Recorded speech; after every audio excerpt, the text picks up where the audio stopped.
যা আমরা ইনশাআল্লাহ আল্লাহর দিন এই জমিনকে কায়েম করার জন্য সমস্ত আগাছাকে আমরা ইনশাআল্লাহ উপড়ে ফেলবো ইনশাআল্লাহ। এই আগাছাকে উপড়ে ফেলতে যদি ভারতীয় আগ্রাসন, আমেরিকার আগ্রাসনকে উপড়ে ফেলতে যদি প্রয়োজনে আমাদের প্রত্যেকের যদি জীবনের রক্তের প্রয়োজন হয়, আমরা দিতে রাজি আছি তো ইনশাআল্লাহ। মুমিনের হারানোর কিছু নাই, মুমিনদের হারানোর কিছু নাই। ইন্নাল্লাহ আশতারা মিনাল মুমিনিন আনফুসাহুম ওয়া আমওয়ালাহুম বিআন্না লাহুমুল জান্নাহ। মুমিনরা তো তাদের জান মাল বিক্রি করে দিয়েছেন কার কাছে?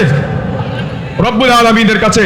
সুতরাং বিকৃত বিষয় নিয়ে খুব বেশি টেনশন এবং দুশ্চিন্তা করার কোনো প্রয়োজন নাই। আল্লাহ রব্বুল আলামিন আমাদেরকে সেই সময়ের জন্য প্রস্তুত করুন, আমাদেরকে সেই ঈমান দান করুক, এই জমিনে তাওহীদের বীজকে শক্তিশালীভাবে আমাদেরকে রোপণ করার তৌফিক দান করুক। আন্তর্জাতিক জীবনের যদি পরিবর্তন না করে আল্লাহ রব্বুল আলামিন তাদের ভাগ্যের পরিবর্তন করবে না। এটা ভুল।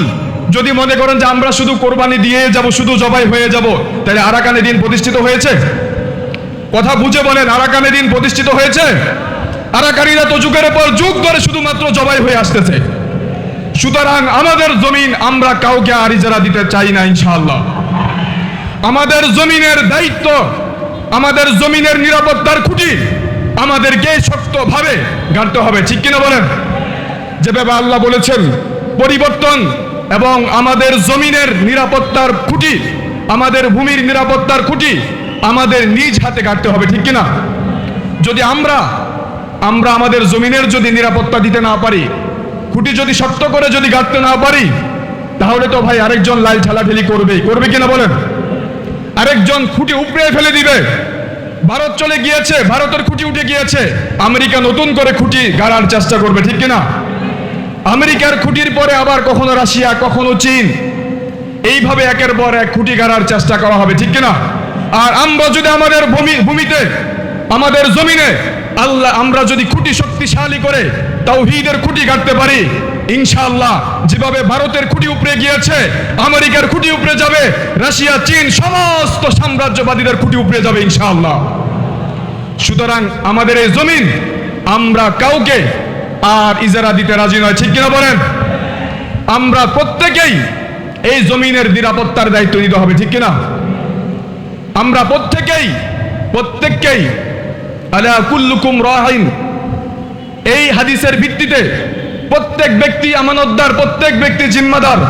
শুধুমাত্র অন্যের দিকে অমুকে এসে আমাদেরকে দিয়ে দিবে এই জমিন, বাহির থেকে এসে দিয়ে দিবে, ভাই পৃথিবীতে এমন ভূমির দৃষ্টান্ত খুবই আপনি দেখাতে পারবেন না যেখানে অন্যরা এসে শুধুমাত্র স্থানীয়দেরকে ভূমি দিয়ে দিয়েছে।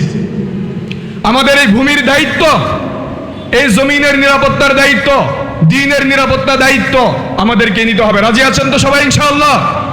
লিল্লাহি তাকবীর, লিল্লাহি তাকবীর।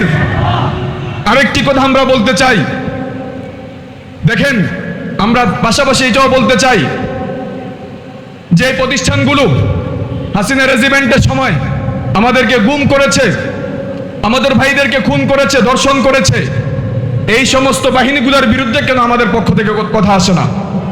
সংস্কার কমিশনের পক্ষ থেকে কেন এই সমস্ত বাহিনী নামক এই সমস্ত বাহিনীগুলোর সংস্কারের কথা কেন আসে না বলেন? যারা মুসলিম বোনদেরকে দিনের বেলায় রোজা ভঙ্গ করে দর্শন করেছে, ওই সমস্ত বাহিনীগুলোকে কেন পরিবর্তনের আওয়াজ উঠে না? সুতরাং আমাদেরকে এই জমিনে ভালোভাবে শক্ত করে গেড়ে এই জমিনের সমস্ত দীর্ঘ সময় ধরে গড়ে ওঠা আগাছা একেবারে সমূলে মূলোৎপাটন করার একান্ত আমাদেরকে শপথ নিতে হবে, ঠিক কিনা বলেন? এই জমিনে দীর্ঘদিন ধরে সেকুলারিজম, ভারতের আধিপত্যবাদ, আমেরিকার আগ্রাসন, এরকম ভাবে বিভিন্ন মতবাদ ঘেরে বসেছে। এই সমস্ত আগাছাকে দূর করার জন্য আমাদেরকে আজকে একটি শপথ পাঠ করতে হবে, যা আমরা ইনশাআল্লাহ আল্লাহর দিন এই জমিনকে কায়েম করার জন্য সমস্ত আগাছাকে আমরা ইনশাআল্লাহ উপড়ে ফেলবো ইনশাআল্লাহ। এই আগাছাকে উপড়ে ফেলতে যদি ভারতীয় আগ্রাসন, আমেরিকার আগ্রাসনকে উপড়ে ফেলতে যদি প্রয়োজনে আমাদের প্রত্যেকের যদি জীবনের রক্তের প্রয়োজন হয়, আমরা দিতে রাজি আছি তো ইনশাআল্লাহ। মুমিনের হারানোর কিছু নাই, মুমিনদের হারানোর কিছু নাই।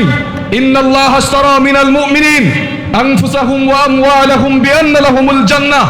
মুমিনরা তো তাদের জান মাল বিক্রি করে দিয়েছেন কার কাছে? রব্বুল আলামিনের কাছে। সুতরাং বিকৃত বিষয় নিয়ে খুব বেশি টেনশন এবং দুশ্চিন্তা করার কোনো প্রয়োজন নাই।